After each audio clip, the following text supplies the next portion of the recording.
Peace. Yo, so I wanted to build today on the build degree, which is the 8th lesson in the 1 of 14s. And it asks the question, why does the devil try to keep our people apart from their own social equality? And the answer to that lesson is because he doesn't want us to know how filthy he is in all his affairs. He is afraid that when we learn about him, we will run him from amongst us. Social means to advocate a society of men and group of men for one common cause. Equality means to be equal in everything. Let me repeat that. Because he doesn't want us to know how filthy he is in all his affairs. He is afraid that when we learn about him, we will run him from amongst us. Social means to advocate a society of men, a group of men for one common cause. Equality means to be equal in everything. So let's unpack that, right?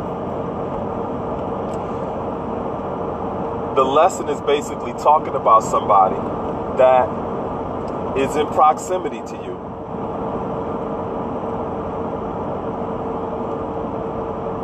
They're just close enough to you that you feel that they have a relationship with you, that there's some degree of comfort with this person being around you. But this person is really living a double life. Shit, they might be living a triple life, a quadruple life.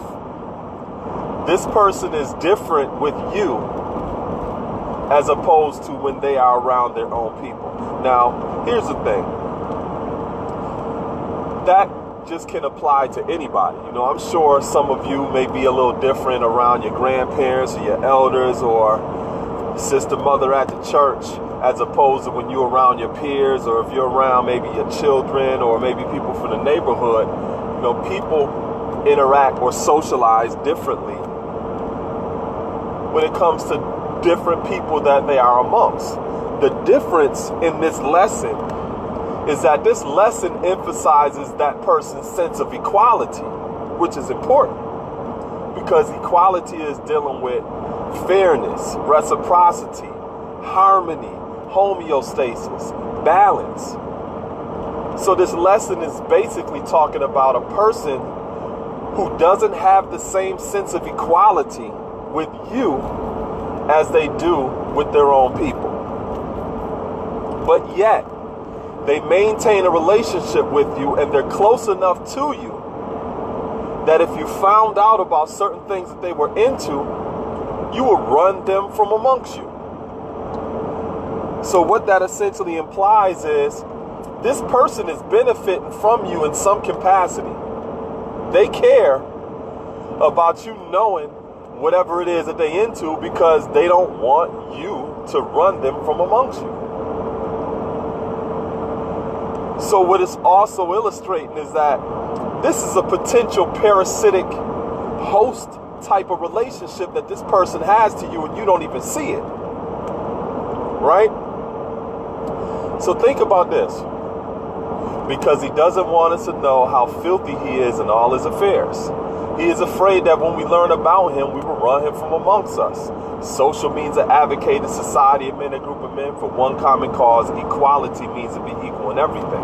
One of the things that I've said in the past consistently is that some of the most dangerous people are not necessarily these manga hat wearing, these Make America Great Again hat wearing conservatives, or people that's just right out in your face with their racism. Some of the most dangerous people are these liberals. These people that's trying to act like they all inclusive and that they got these choices and they're, you know, progressive and all of this other stuff. Some of them are the most dangerous people because these are the people that can give you this illusion of inclusion, that can be so close to you that you may be even under the impression that, yo, they pretty cool. You know, they pretty good, you know? But when you really start examining and looking at the real relationships in terms of equality or equity, then you realize that, yo, I don't care how liberal they are, they're still keeping you apart, or they're still keeping us apart from their own social equality. Well, what do I mean by that? What I mean is, they may invite you over the house to sit at the table and eat, but they ain't inviting Jamal over their house. They ain't inviting Shaniqua over their house or anybody else. They ain't doing that. You essentially become the black friend in the conversation when somebody's accusing them of being racist and everything else. Oh, I have a black friend. And then they pull you out of their hat. So just because they may be cool or good with you, it doesn't mean that they are dealing with a sense of equality or advocating for one common cause when it comes to your own people as a whole or as a group. You can still have a person that's just straight racist when it comes to your people as a whole, but they may like you. That's real. And it's important for us to understand those type of dynamics of power, because some of us are under this illusion of inclusion.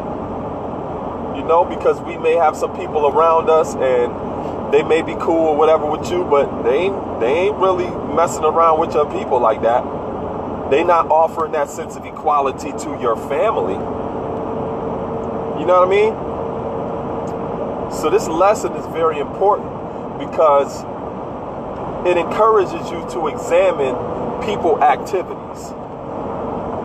You know, is this person really invested in your people? Are they really invested in your community? Are they really invested in your family? Or are they just invested in you individually? Is that what it is? Are they advocating for one common cause with you, and that's all?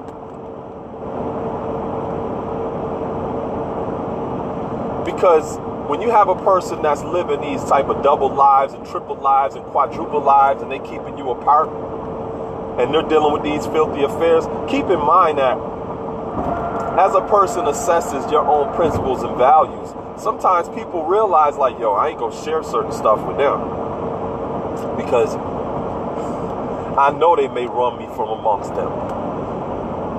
And that filthy affair may be just something as simple as taking money under the table for certain jobs. To you, that may be completely non-cipher. That may be something that you just are not an advocate of. So they ain't gonna share that with you. You know? You may have somebody that they're an active participant in these orgy sex clubs that go on in your area. They may never tell you about nothing like that because they know you don't even go to strip clubs. So you're not even into all of that freak shit, right? So that is a filthy affair. But yet, when it comes down to other different aspects of that relationship, you know, advocating for one common cause there, one common cause here, one common cause there, they're going to stay in close proximity to you because they can benefit from whatever it is that you can share and give them. But here's the inequality. They're not sharing everything with you. You giving it up. You sharing everything with them. But when it comes down to them sharing with you, they picking and choosing and doing all of this other maneuvering to give you one thing here and advocating for one common cause here, one common cause there. That ain't no equality. That ain't fair. That's not balanced. So you have people who establish these type of parasitic host type relationships with people and mesmerizes them with this illusion of inclusion. And there's a lot of us that are falling under that type of spell, especially when it comes to these so-called liberals. You know what I mean? You go to certain communities And you can sit and have a great conversation with some people that's talking about veganism and, all of these different other practices that you could participate in when it comes to holistic health and, oh, isn't this great, and blah, blah, blah, blah, blah. But they ain't sharing all of that wealth of information in the inner city. They ain't giving that to Jamal and Shaquita. They giving it to you, though. And in their mind, a lot of times, they think that they're doing enough. You know how many people that I've met that try to act like they like rap music, but then when I strive to expose them to some of the real conscious, nationalistic rap music that promotes and advocates, that advocates a worldview of us as first world people, they ain't messing with that. They listen to that Eminem, though. They listen to that common, that type of safe music that makes them feel comfortable. They go that far. But when it gets down to them really embracing the worldview and engaging us as a whole, you got people, they not willing to do that. I've seen black people, brown people be all wrapped up in some of these good white folks and will honestly strive to tell you, like, oh my God, they gave me this shirt off their back and they're so good. And I'm sitting there looking at them like, yo, they were donating that shirt. They ain't give you the shirt. Yeah, they gave you that shirt off their back because they just went and bought another one. That wasn't the shirt that they was about to wear, though.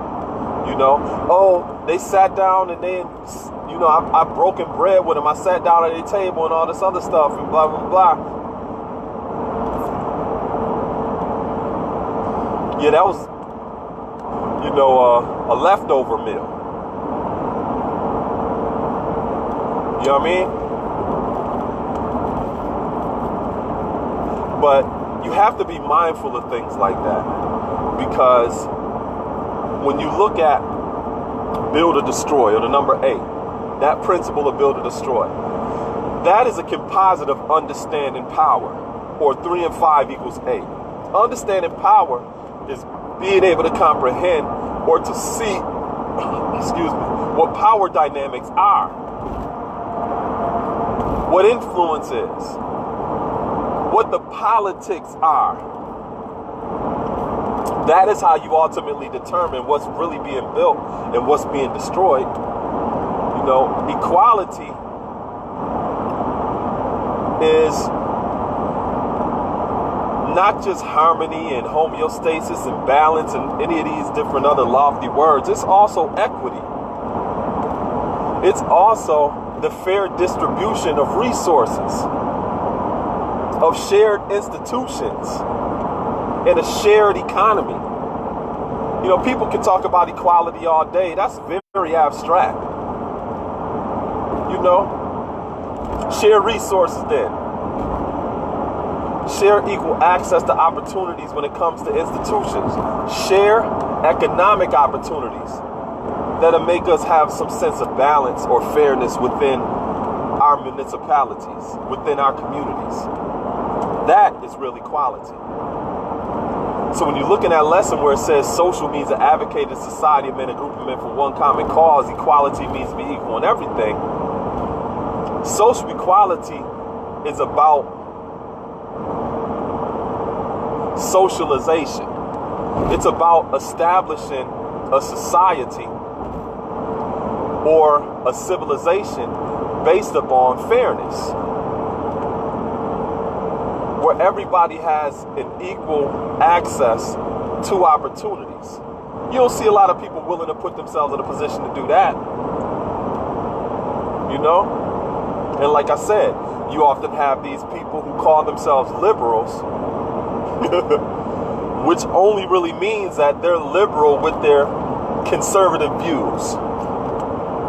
Pay attention to what I just said. What that sometimes means is these are people who are liberal with their conservative views.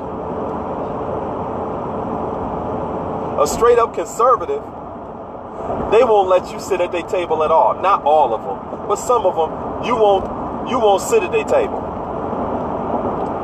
A liberal who is liberal with those conservative views, they may let you sit at the table, but they ain't letting Jamal sit at the table. They ain't letting Laquita sit at the table. So what does that ultimately mean in terms of power dynamics? They're still keeping you apart as a whole and as a representative of your people, whether you want to recognize you represent your people or not. They're still keeping you apart from their own social equality.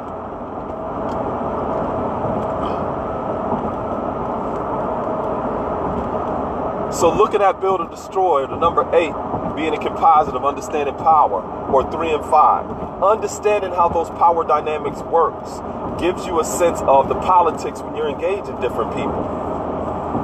What's actually at stake? What's actually at play?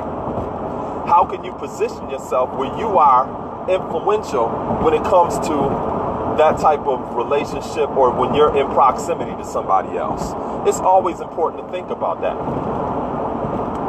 Even when you break Build or Destroy down to knowledge God, because it's also a composite of knowledge God. That's 1 and 7. You take it to that degree in the 1 to 40s, what is the meaning of civilization? It says one having knowledge, wisdom, understanding, culture, and refinement, and is not a savage in the pursuit of happiness. Right?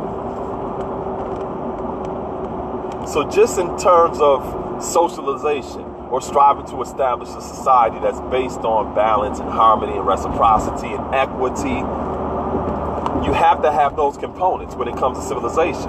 You have to have knowledge, wisdom, understanding, culture, a sense of refinement, and not being a savage in the pursuit of happiness. I was talking to somebody the other day, and some liberal, and they was talking about, we get in conversation and we talking about law enforcement and the criminal justice system and stuff like that. And they made this far-fetched ass statement talking about, yeah, we just shouldn't have any police. What? We got a lot of people out here that are savages in the pursuit of happiness. We need law enforcement. We need people to play that role within our society to maintain order. They said, oh, I don't think we need police. I was like, yo, if you got rid of police, you would have lawyers out here robbing people. I mean, they're already doing it, some of them, when it comes to that white collar crime, but I'm talking about just running up in shit.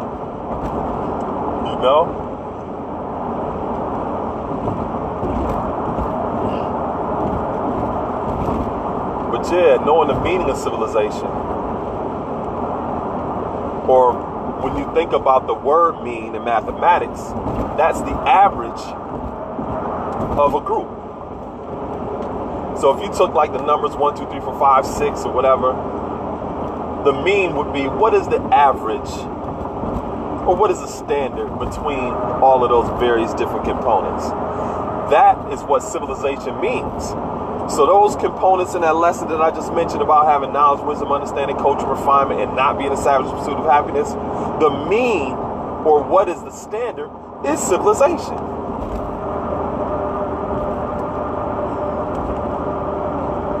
That is the standard. So think about it. When you're looking at the municipality where you live, which is overall a representation of your society, right? Do you see different standards or degrees of civilization based upon the communities or neighborhoods where you live? Think about it for a second. Do you see certain things that are permissible or going on in some communities that you damn sure don't see in other ones?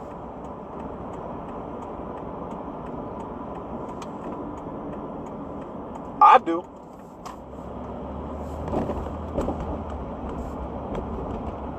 So what that means is, when it comes to some communities or some groups of people, their equality is entirely different that they have amongst themselves than what they choose to share with outsiders. You can see it all the time. Just go to different communities and you see that they treat each other differently than they do outsiders.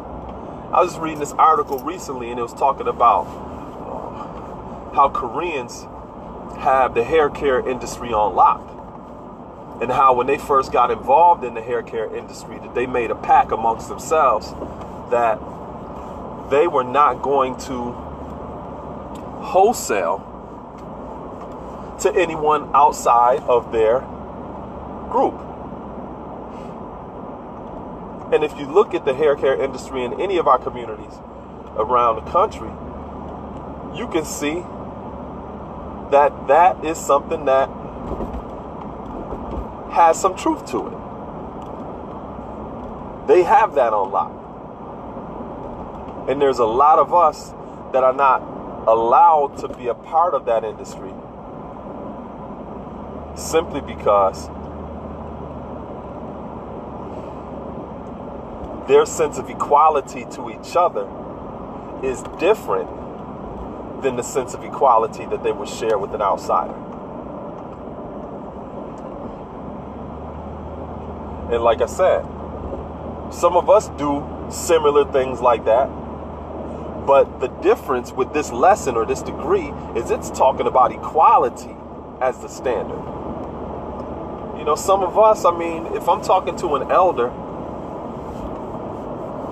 as opposed to one of my preschoolers, right? I'm going to engage them or socialize with them differently. But my sense of equality is the same.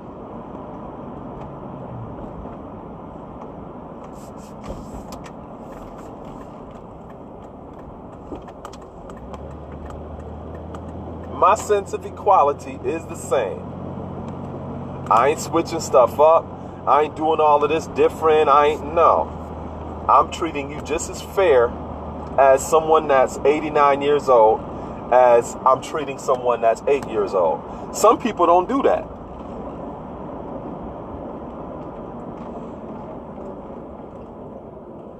If you got a certain religion, they ain't gonna treat you a certain way.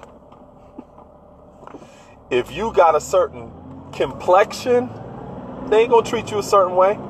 If you're a certain gender, they're not gonna treat you. If you live in a certain neighborhood, they ain't gonna treat you. If you got a certain name, they ain't gonna. You have people who do that when it comes to their equality. And it's important for us to be able to recognize who is who in the zoo.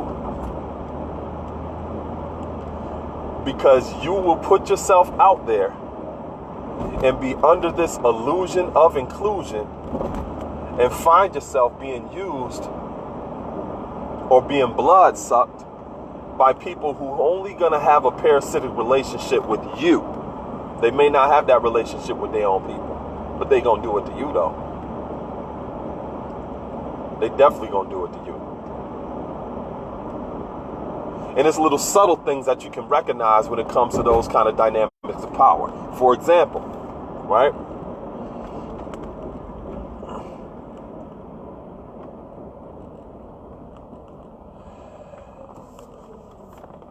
Are you the one that is always going to them? Are you always playing these away games with them? Is it always on you to take the initiative or to be proactive in reaching out to them, going to them, and them keeping things on their terms? Is that what it is?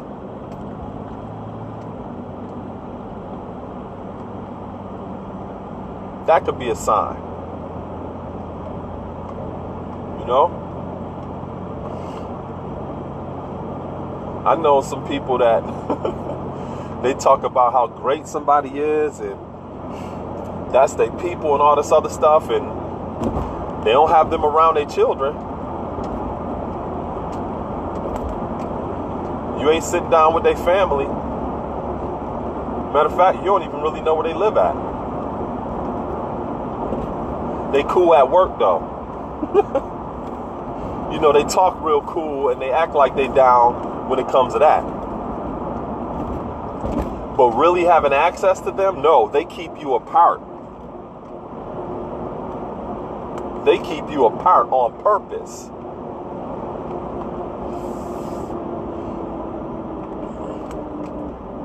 Why? Because in some instances,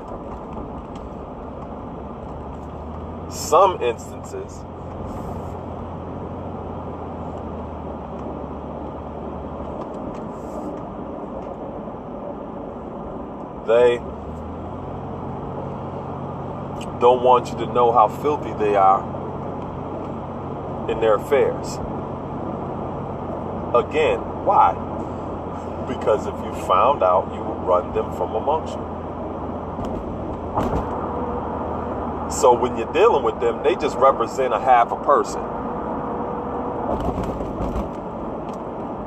You ain't got no whole relationship with them. They dealing with you as a half of person. And you think you're dealing with somebody that's whole, that's giving you that you are a whole part of their life. You know? That has definitely been the theme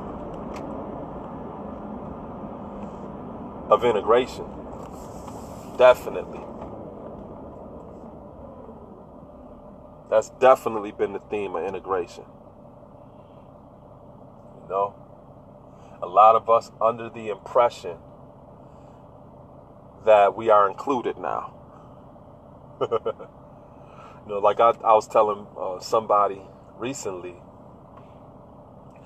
2018, a little over 50 years ago, is when civil rights legislation was passed that legally allowed black people and brown people to participate in American society. The legislation was just passed. That's all. That didn't legislate folks' attitudes. That didn't make them 240. What that ultimately means is the society's 242 years old. That legislation was passed a little over 50 years ago. So what that's telling you is 78% of the time black and brown people have been here in America, we have not been allowed to legally participate in American society. By law, we weren't allowed to. You think about slavery, you think about segregation. That was the law. We, by law, were not allowed to participate in American society. That was just legally changed about 50 years ago.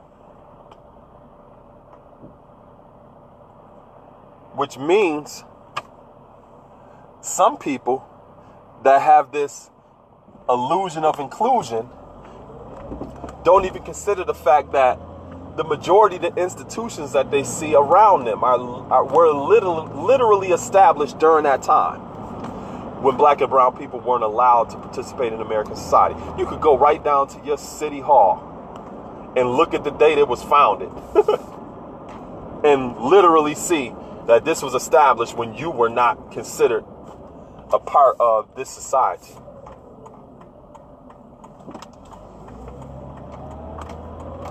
So when that legislation changed, people's hearts didn't change, obviously. You know what I mean? And because of that, you still have people who have the same attitudes, the same perspectives about their society and about people who were not included in that society 78% of the time that this society has existed. And it's not just about people changing their minds or their attitudes. These people who had these attitudes and these certain mind states about themselves, which is delusions of grandeur too, and then black and brown people who were not allowed to participate in society, you're also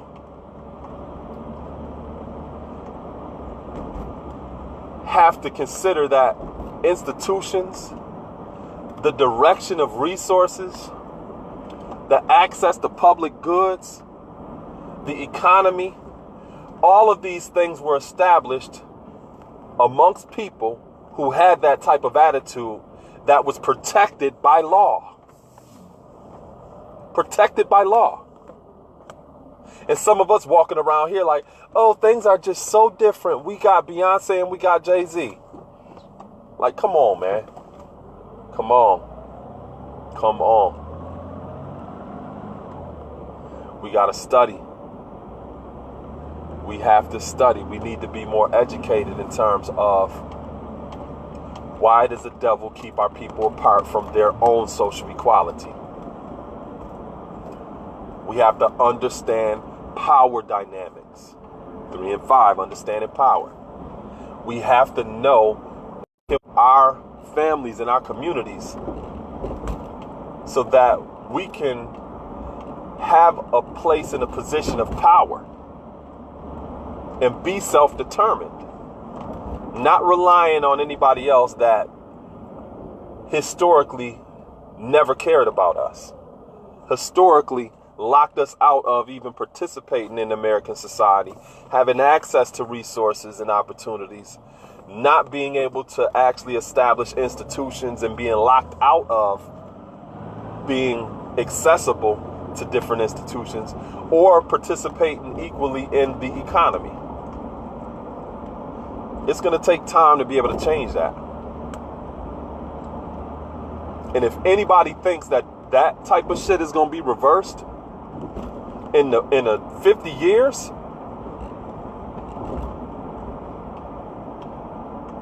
when you had over 180 years of the opposite, your delusion, you're suffering from delusions of grandeur. It's going to take time to reverse what we see. And I'm not being pessimistic. I'm just being realistic. This country's been here 242 years. 78% of the time, over 188 years,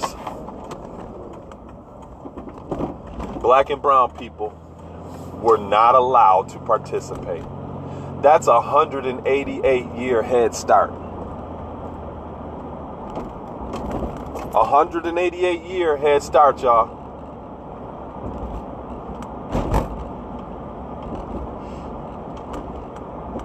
And I don't care how progressive technology is or how exponential these advances grow. Shit, you got some time we need to take in order to bring about some real equity and fairness in this society. No? And that's just realistic. And that's also considering that you're going to have a lot of people who classify themselves as white, as allies, to put their own people in check.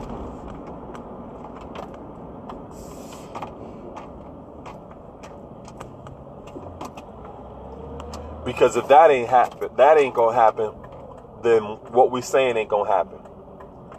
It's gonna have to be some kind of revolution. But it's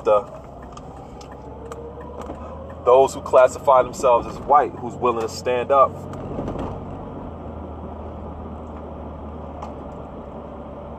for social justice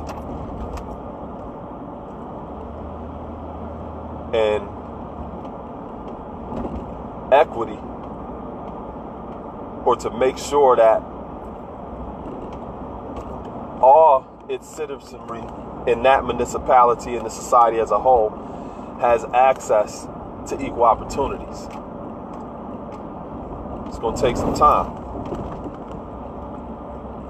But it's also going to require those who classify themselves as white to be allies to make sure that this happens. And when I say be allies, I'm not talking about being pleasant to black and brown people. I mean, it starts there. You know, you definitely got to develop relationships with people that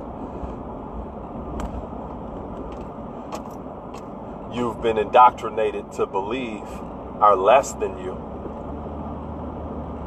It's going to take time. You know? At the same time, the next steps are to be students to a segment of the population that you've never been encouraged to learn anything about. Because obviously, when it comes to the way society established itself, our people are not worth knowing anything about. So in other words, you have a lot of people who are just ignorant to who black and brown people are, what we think, what we care about, principles, values. And in order to learn this, it can't be some topical, generic, tourist type of engagement when it comes to learning about who and what we are. It requires an anthropological approach. You have to immerse yourself in the culture. Not coming amongst us and, picking and choosing what it is that you want to be exposed to. Nah. If you want to know me, you need to know Shaniqua too. That's my sister. You need to know Jamal too. That's my brother. It's not good enough to just deal with me or other black and brown people that you consider to be the ambassadors of our people. No, you need to know our people because we're not a monolith. We have various different perspectives, various different considerations and proclivities, just like y'all do. Just like y'all do. And it's only right that you learn about those various differences and nuances when it comes to our people as well. We want to make sure that we have some sense of equality. Shit, that is what is going to be required.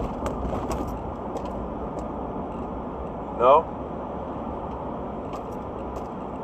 But I just had that on my mind. I wanted to share with y'all briefly. You know, I don't always just go through my degrees like this. I mean, publicly like that.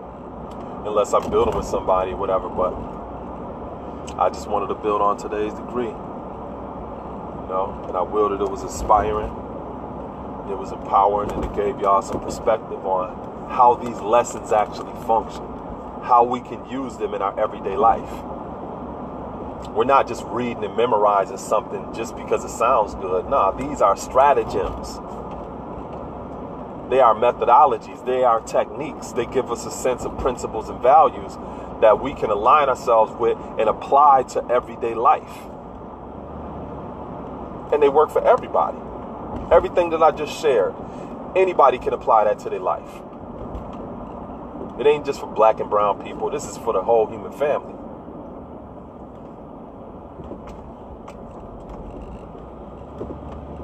So, yeah, let me get up out of here. Striving to go to this show. But, yeah, here we go. All right. What up? Where you go, park, back it in. All right. No doubt. Yo, I love y'all. Thanks for listening. And I'll be with y'all later. Peace.